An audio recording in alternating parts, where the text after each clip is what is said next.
I believe that independence is important for any country's destiny, to govern themselves and to chart their own course. I came to London 1956. in June 1961. I come here in 1961. I come in this country. I came in this country when I was 8. I first came to the United Kingdom in I came here when I was 17. Came here in the early 60s. Came the 8th of February 1961. My name's Tom Samuel. I'm a resident of Hackney. I'm Nelly's granddaughter. My name is Rebecca Samuel.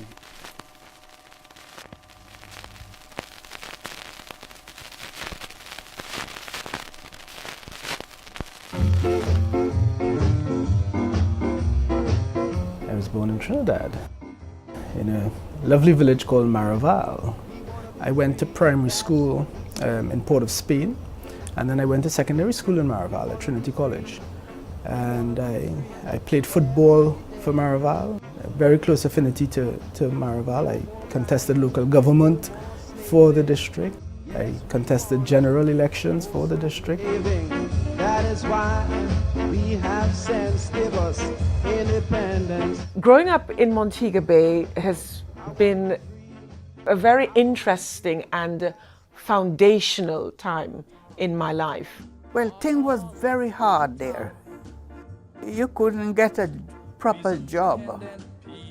I was very fortunate. I was always in a job, but the wages were small.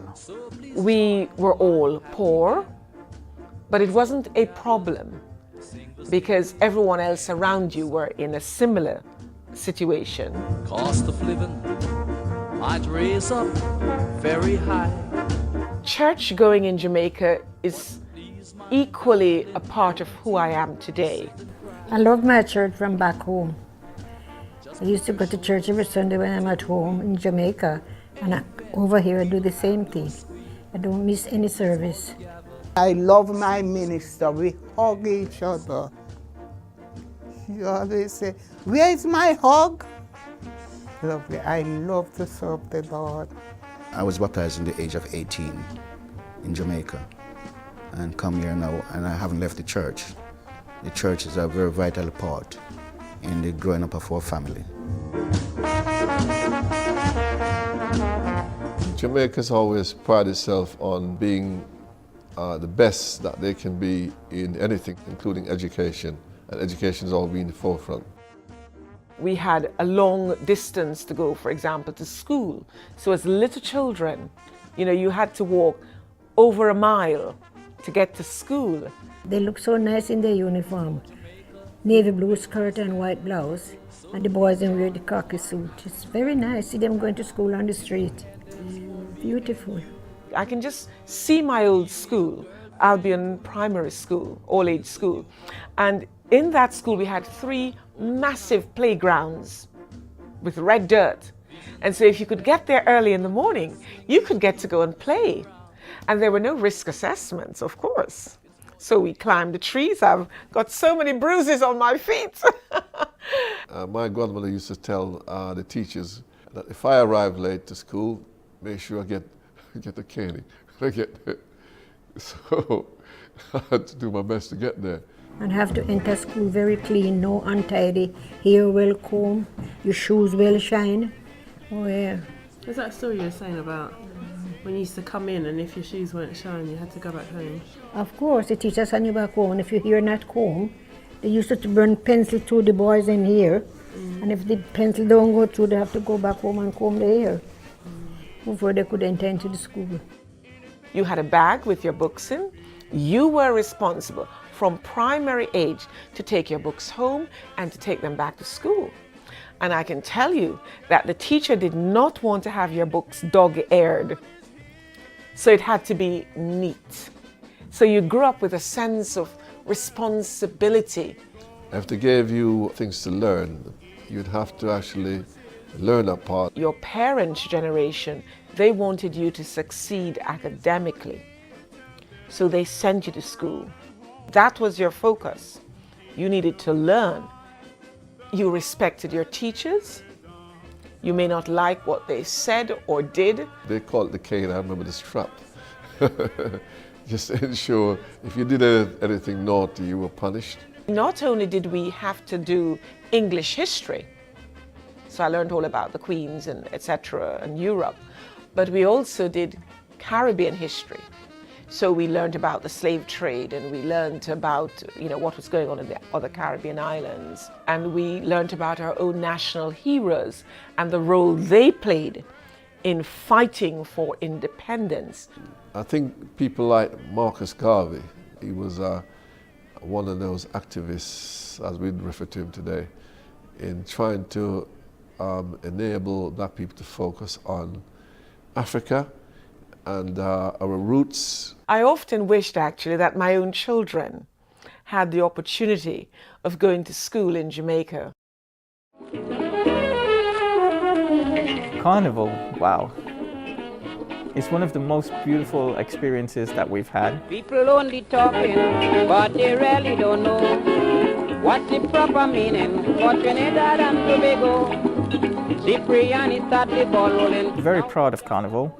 It's so multicultural. It's a lot safer than the Notting Hill Carnival that we've experienced over here. Everybody's much more passionate about the actual culture itself. I was at Trinidad Carnival this year, February. Both me and my dad went over there for 1 week, and that week flew. We were looking for costumes to play Juve, as well as to play in the bands on the Monday and Tuesday for Carnival. Juve is basically when you wake up in the morning and you just go out on the streets, loud music, and you're literally jumping about in paint. So me and my dad was on the streets from about 2 o'clock in the morning until about 10 o'clock the next morning. Where I was like all new to it because I'd never experienced it over here, I was so fascinated by what they was doing, and they kind of pulled me into it and just started pouring bucket loads of paint on my head. So by the time it was time for me to go home, me and my dad, he ended up putting me in garbage bags. So I had to sit in the car in a garbage bag, which was hilarious, but where it was a rental car, we wasn't allowed to get it messed up. So he was like, Rekha, don't do this, quick, sit there, jump in there, and try not to move. So I was covered in paint in the passenger seat, and then he was just there thinking, what has this child got into again? My daughter experienced what Trini Carnival was all about. It was hilarious, and I think that's one of the things that I'm definitely going to remember for it being my first carnival in Trinidad. Conscientiously and constitutionally, forget all this lousy rumor about racial equality. Trinidad and Tobago is the most diverse country in that region, some say in the world. It is made up of primarily of the Africans who were brought to Trinidad, and the East Indians who came as indentured laborers. They went across to work in the plantations for a better life. Things were much different to where they came from, so they decided to settle there. Hence we have the term West Indian. That is what replaced the labour of slaves in the sugar plantations, especially around the central part of Trinidad, Caroni and all those places, but also in the south in Cedros and so on. And it was that replacement of labour that changed the country, made Trinidad really what it is today. But the Europeans, the Chinese, the Syrian Lebanese communities, the Americans, the South Americans. When Trinidad and Tobago was separately discovered, there were Caribs and Arawaks, who are South American people, living on these islands. Even though slavery came and went and was abolished, in some ways it wasn't abolished because conditions were never right. You didn't have control of things, and my father always spoke about that because he went to work when he was 16. He was an apprentice in the oil fields, and that was United British Oil Fields. And that's where he learned his craft and his skills as a vehicle engineer, as a fitter. He really complained about the fact that they were seen as a lower level, and that the white people who had come from Britain, they had all the power. They lived in the nice places, in the oil fields. They had first-class residences. They had clubs that were for whites only, that black people couldn't go to. And the other thing that bothered my father also was that one legacy of the 100 or so years of Britain's colonial rule was the way that it was divided. People of African heritage felt that that they had been treated essentially differently, because at the end of enslavement, they didn't have any land, whereas Indian people that came, they were promised land. Our parents' generation came to England, came to mother country, and to help rebuild Britain, and the plan was for them to send for us. My husband was here already, and he sent for me. When I was growing up in Jamaica, it was a right tear away, you know. I remember stoning my mom when she said she was going to bring me to London. You know, I remember running off and stoning her and saying, I'm not coming over, I'm not coming to this cold country. I came here when they were fighting for adult suffrage. When you marry and have a husband, you have to follow him. That's why I am here. If not, I would remain in Jamaica. When we're in Kingston, and I've gone to the market, you know, and people, no matter what age you are, people was always trying to sell you something and sell you things, you know. I remember at the age of 9, you know, about 6 Rasta, you know, just come over to me, you know, and they was asking me a question, and I didn't understand a word they were saying. You know, and I ran towards Mom and I said to Mom, when is the plane leaving? For me, they didn't send for me because Mother found somebody else and started a new family. And I've met many people in my age group who are still upset with life because, you know, they were left behind. It was my cousin who sent for me here. And I remember how much it cost us to come here, £65 at that time. I've lived in Hackney the greater part of my life. Came here in the early 60s and came to my parents, in which they still reside at the said place since 1957. My granddad, he was the one to always enjoy travelling. So 1 minute he'd be in Trinidad, then he'd be in Guyana, then he's the one to just keep moving. And I think where he was the first to move into England, because obviously England had that buzz, it was like seen as the motherland for a lot of the people in the Caribbean.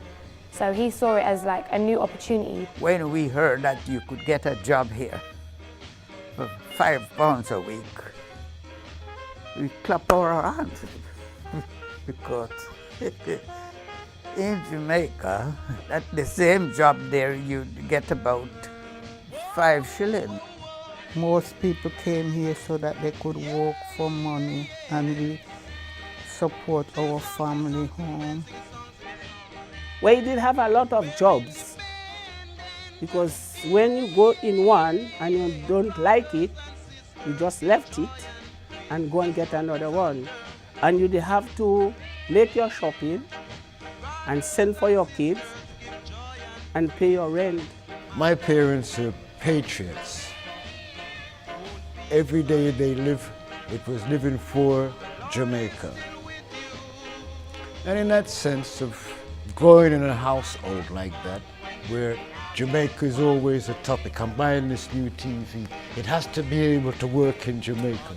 Oh, the radiogram or whatever, it has to be able to work in Jamaica.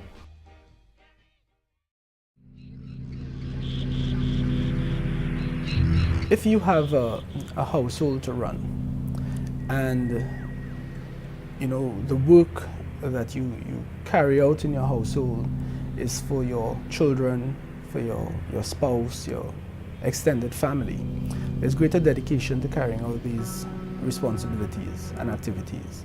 However, if the beneficiary of these activities is your neighbor, there'll be less enthusiasm to pursue that kind of direction when the beneficiary isn't you. And that to me represents in a very simple way how independence changes a country. The problem with colonial rule was that everything that was made in the Caribbean belonged to England. Yeah, every gold that you found there had to be sent back to England. You know, the rules and so on that governed us was English rules. And the problem was the English society really didn't understand what it was like to be Caribbean because they were so distant away from it. So that's why the islands, the Guyana, etc., fought so much to actually be independent. And then we were operating on an equal footing rather than operating like a parent and a child. So let we put our heads together and live like one happy family. Democratically, educationally, we'll be independently. Independence was a big fete. It was very important for Trinidadians because it was that time that they really felt that they had broken the yoke of colonial rule. The first political organization to win independence was Eric Williams, that was PNM. Williams had that vision for building the country, and he had a vision also really for developing a political organization that represented both Africans and Indians. Democracy means freedom of worship for all and the subordination of the rights of any one race to the overriding right of the human race. Democracy means freedom of expression and assembly and organization. All that is democracy. All that is our democracy, to which I call upon all citizens to dedicate themselves on this our Independence Day. This is what I meant when I gave the nation as its slogan for all time: discipline, production, tolerance. The mere fact that we lowered the Union Jack, raised our national flag, It is for the nation. that in itself gave the population a sense of pride, a sense of belonging, a sense of who they are. It is with a feeling of deep pride, pleasure, and satisfaction as Prime Minister of the newly independent state of Trinidad and Tobago that I offer you for transmission to Her Majesty the Queen the profound thanks and appreciation of the government, Parliament, and people of this country for Her Majesty's gracious message. Whoa, I'm free. Nobody now owns me. My father was proud of the fact that the British had gone because his view was that he said that he didn't really know about what class was about until he went to the oil field.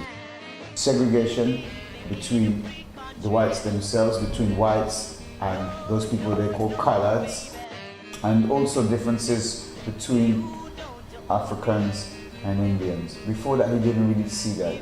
It has not been an easy road for them. Things in those days were very, very difficult, much different from what it is today. And we are very fortunate that because of them and their struggles, Trinidad and Tobago is where it is today. Most people that I've spoken with, if not all, remember that time with a great deal of pride.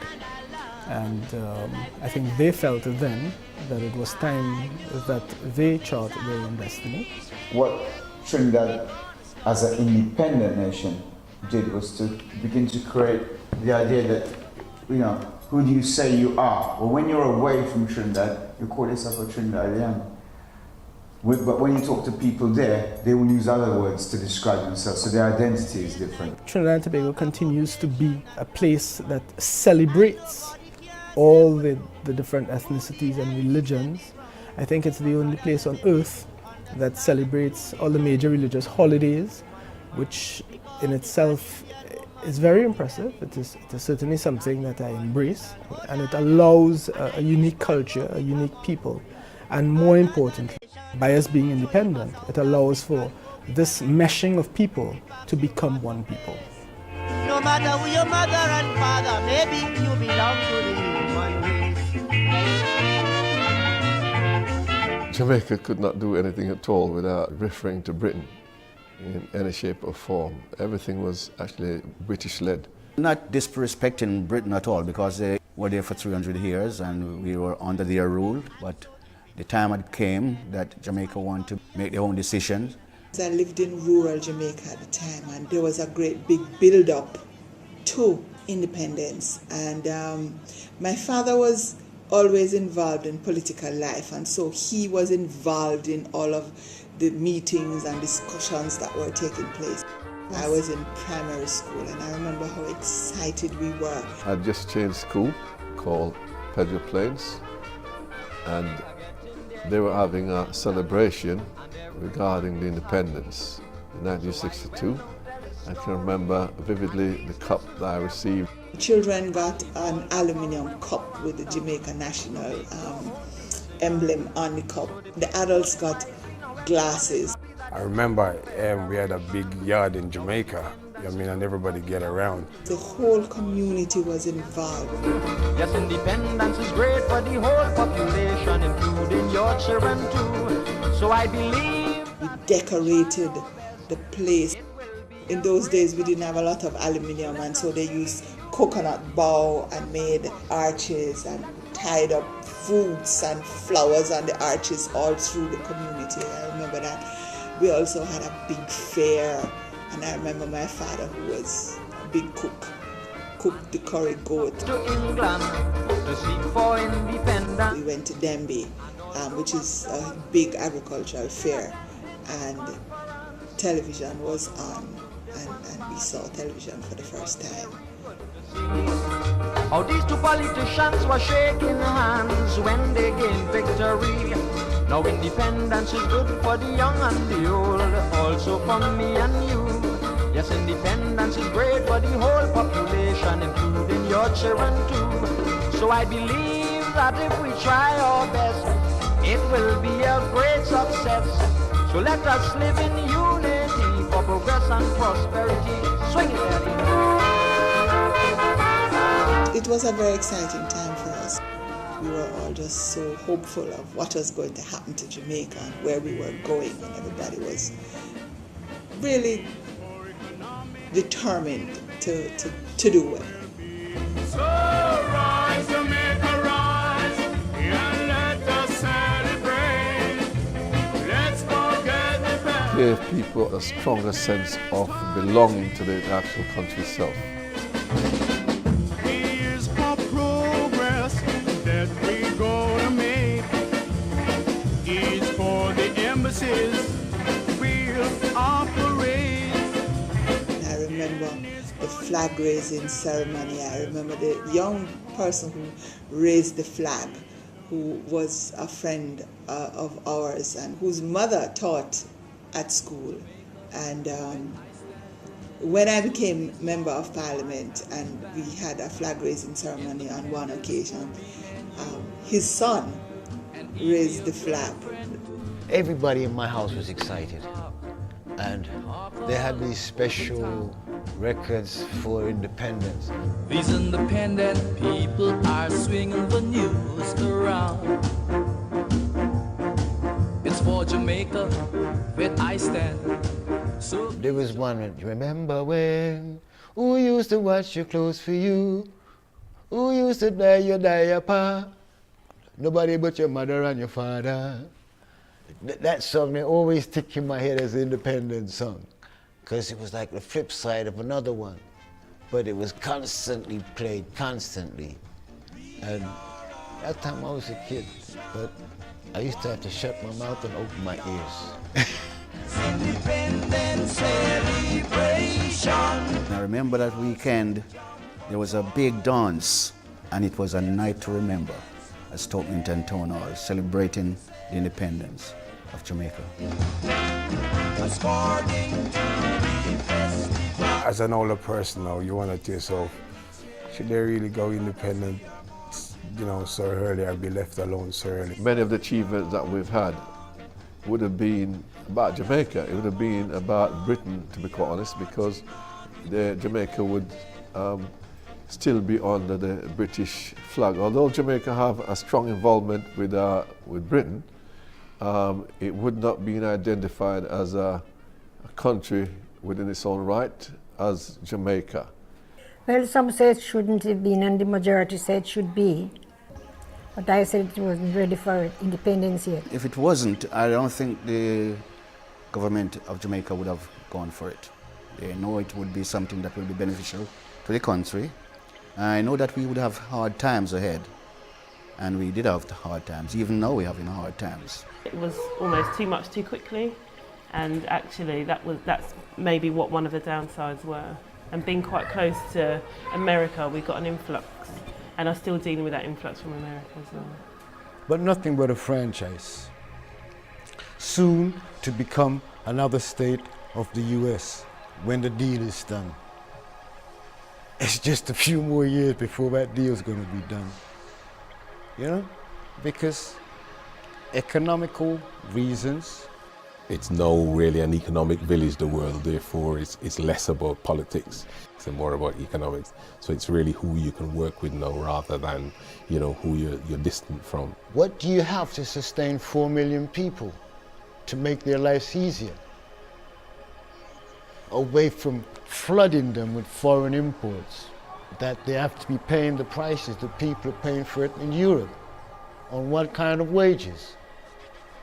So I'm wondering if 1838 was any different to now. I feel that a lot of people have become more wealthier, although in certain parts of Kingston it's basically highly deprived. Our currency is not very strong at all in Jamaica. The currency is really poor. It's really, really weak, and that may be. And now, I mean, as someone who goes back to Jamaica on holiday, it's really difficult when all they want is American dollars. You kind of feel a bit like, well, actually, I'd rather give you Jamaican dollars. Jamaica had, before 1974, one of the highest currencies in the world. At one stage, Jamaican pound was on par with the English pound. We changed to dollars, and it was $2 to the pound. At that time, it was 10 shillings for a dollar. Now, what's happened? What's changed? Why has our economy gone down the spout? And the cost of living so high. So very high. It's really hard to... And because no one's... I suppose when you were there, more people, and my nan's from the country as well, that work in the land, people would have got food. Oh yes. They would have grown their own My husband food. was a farmer. We grow yam, apples, pears, ripe banana, everything. We grow cabbage, peas.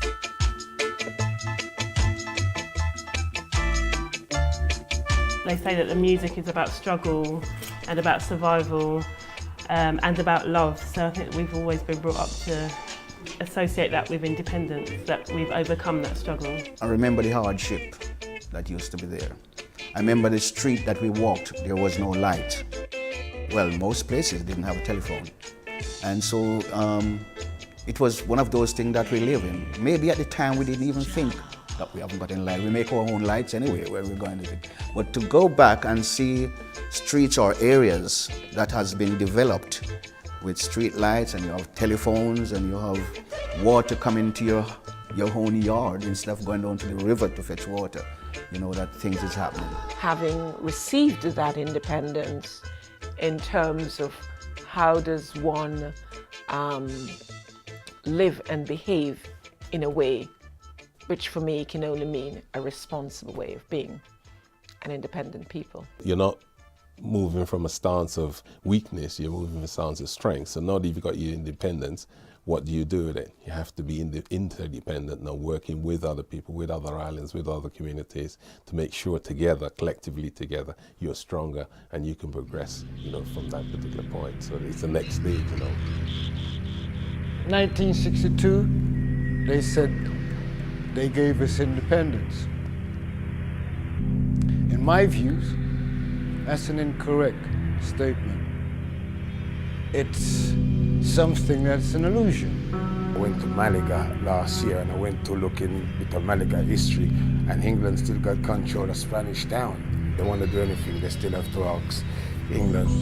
Don't know if Jamaica is as free still, although they've got independence today, as free as they want to be, because they're still a country of control of certain part in Jamaica. And say, yes, you're independent. And when you question the world or scratch the surface, you find you're more dependent.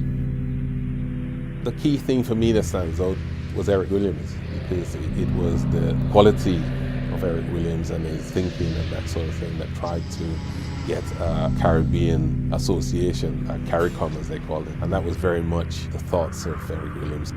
The fact that Trinidad and Tobago is a democracy and continued to hold fast its democratic principles over the 50 years, even with minor challenges, tells you quite a bit. There's always been a smooth transition of power, even with the most acrimonious elections. And I think that there is a great deal of respect for our institutions. And that, to me, actually is a celebration of not only a young democracy, but certainly a democracy with a lot of hope. Working together has helped them, I think, more than trying to be sort of like separate. For example, they have this issue now where tax has been put on flights going to the Caribbean. If the Caribbean actually was working together, they could actually say, well, everybody that comes into our particular space, we're the one that's going to control all of that, rather than somebody from outside doing that particular type of control. So his brain power, as I said, his thoughts, his philosophy, is the type of things that I think we still need to make sure that the Caribbean is a strong Caribbean. In the 80s, I became a British citizen. Because when I went to Jamaica, I didn't know anybody there. I went and nobody knows me. I was like a stranger. When we come to England and you make roots, it's hard to pull up those roots.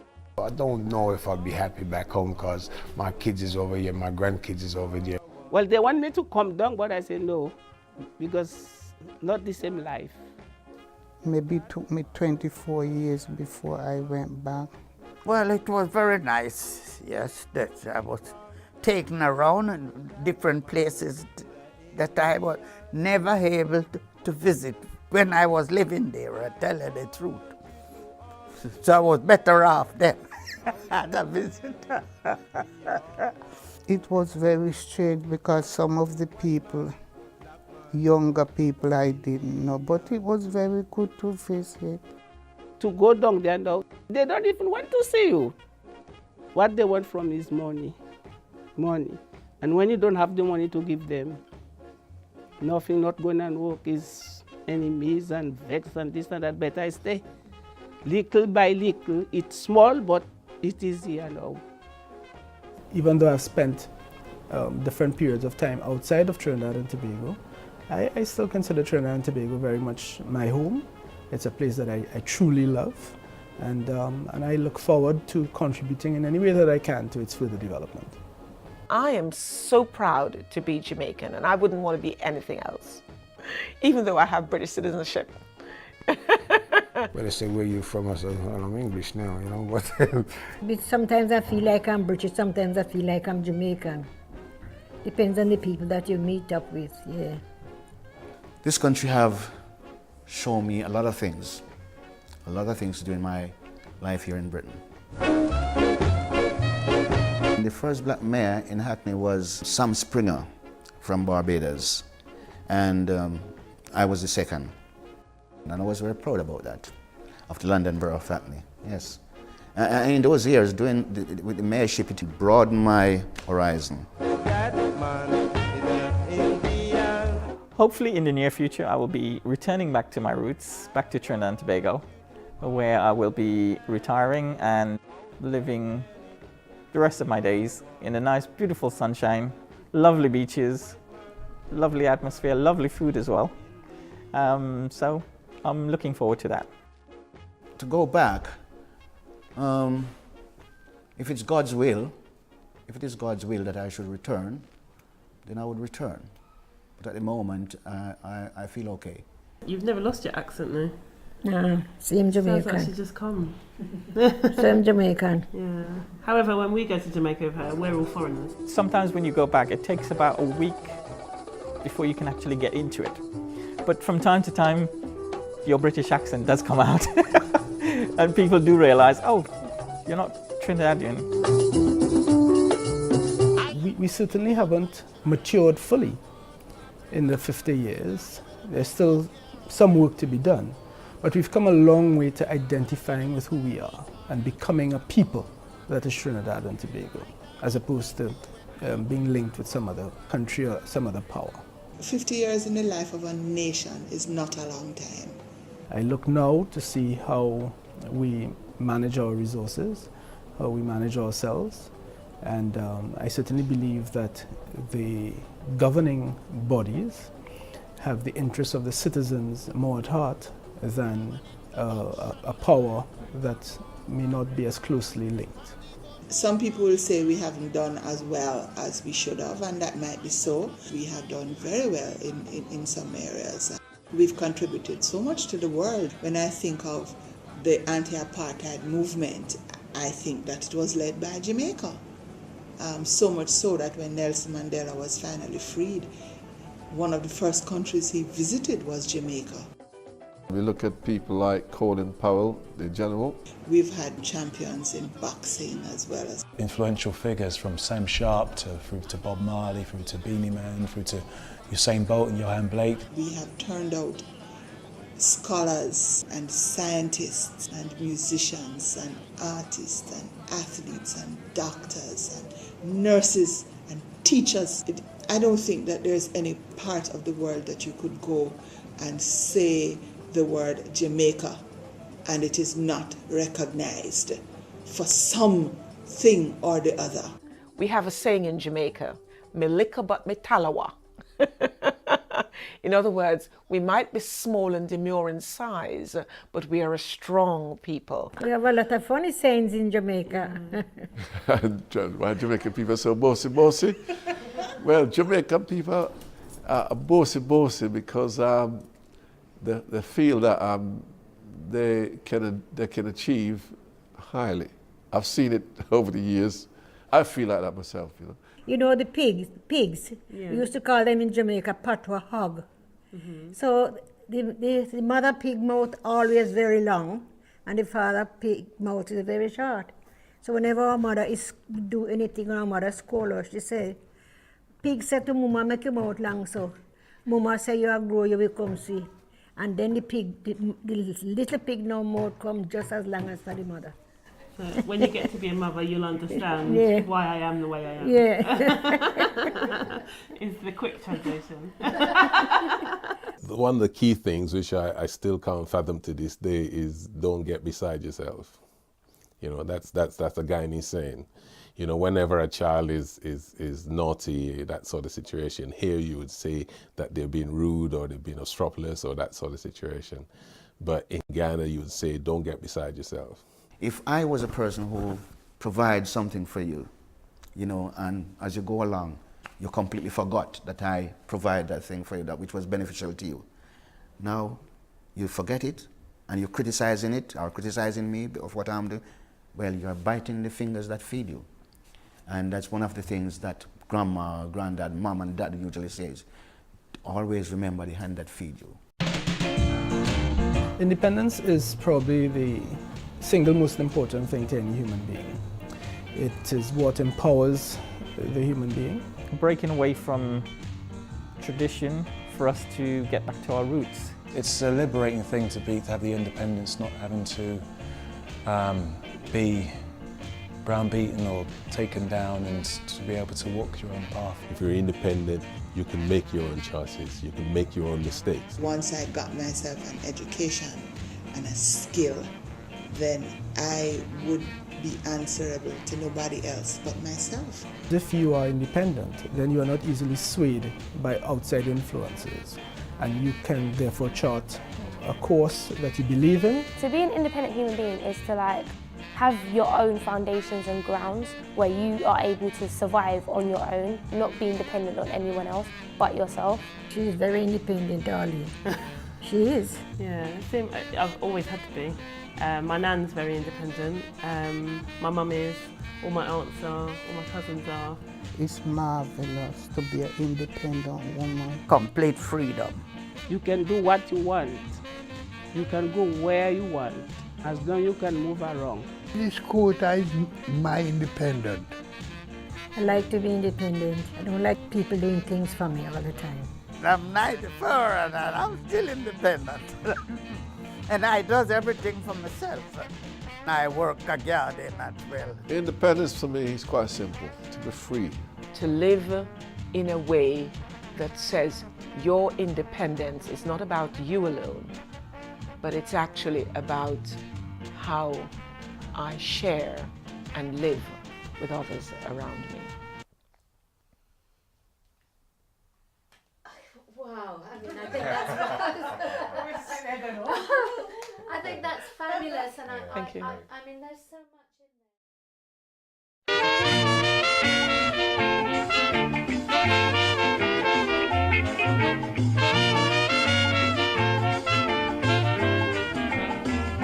This thing is worrying me day and night. It's talk about nation and black and white. Oh, but it's torturing me day and night. It's talk about nation and black and white. And nobody can say for true who the hell descended from who. But brother, let me make you to understand. Two nations in this world is woman and man. Because if an Indian woman go with an Englishman, that is one nation. Oh Lord, an Irishman go with a Mongolian, another nation. So if a South African go with a Nigerian, the facts you got to face. No matter who your mother and father, maybe you belong to the